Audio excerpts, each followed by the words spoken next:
கேரள மாநிலம் திருச்சூரில் ஏடிஎம்களை கொள்ளையடித்துவிட்டு container lorry மூலம் 7 வடமாநில கொள்ளையர்கள் தப்பிச் சென்றபோது நாமக்கல் மாவட்டம் வெப்படை அருகே போலீசாரால் சுற்றி வளைத்து பிடித்தனர். இதில் குமாரபாளையம் காவல் ஆய்வாளர் தவமணி மற்றும் மல்லசமுத்திரம் உதவி ஆய்வாளர் ரஞ்சித் ஆகியோரை தாக்கிவிட்டு தப்பி ஓட முயன்ற ஹரியானா மாநிலம் விலால் மாவட்டத்தைச் சேர்ந்த ஜுமான்தீன் என்பவரை காவல் ஆய்வாளர் தவமணி துப்பாக்கியால் சுட்டதில் அவர் சம்பவ இடத்திலே உயிரிழந்தார். அதே போல மற்றொரு கொள்ளையன் அஜர் அலியை கால்களில் சுட்டதில் படுகாயமடைந்து சிகிச்சைக்காக கோவை அரசு மருத்துவமனையில் அனுமதிக்கப்பட்டுள்ளனர். இந்த சம்பவம் தமிழகம் முழுவதும் பெரும் அதிர்வலையை ஏற்படுத்திய நிலையில் கொள்ளையரிடமிருந்து சுமார் 67 லட்சம் ரூபாய் பணம் பறிமுதல் செய்யப்பட்டது.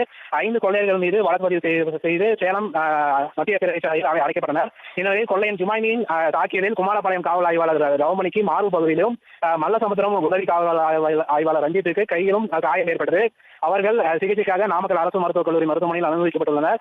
இந்த சூழ்நிலையில் படுகாயமடைந்தவர்களை தமிழக டிஜிபி சங்கர் ஜிவால் அவர்கள் இன்று நலம் விசாரிக்க நாமக்கல் அரசு மருத்துவக் கல்லூரி மருத்துவமனைக்கு வருகை தந்தார். அப்போது படுகாயமடைந்த காவல் ஆய்வாளர் தவமணி மற்றும் மல்லசமுத்திரம் உதவி காவல் ஆய்வாளர் ரஞ்சித் ஆகியோரிடம் நடந்த சம்பவம் குறித்தும் கேட்டறிந்தார். மேலும் இதில் சிறப்பாக செயல்பட்டு துரிதமாக குற்றவாளி